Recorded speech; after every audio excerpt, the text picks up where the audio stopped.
In this video, I'm going to show you how to remove the background from images in Figma for free. Let's launch the Figma app. In the top right menu, click on Design. In the bottom menu, select the rectangle shape. Press Shift on your keyboard and place the shape on the canvas. In the right side menu, click on the Fill option. In the Fill menu, click on the Image option. Click on Upload from Computer. Now select your desired image. This will insert your image in the shape. Now right-click on the image. In the pop-up menu, click on Plugins. In this menu, click on Manage Plugins.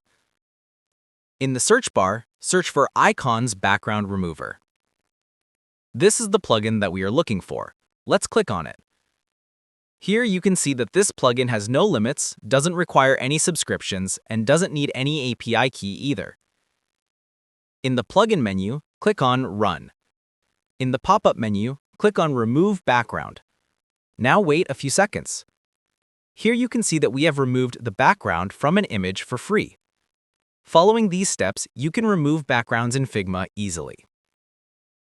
Feel free to reach out if you encounter any issues during the process. If this video helps you out, please leave a like and subscribe. Comment below if you have any questions. If you need further assistance, consider hiring a professional using the link in this video below.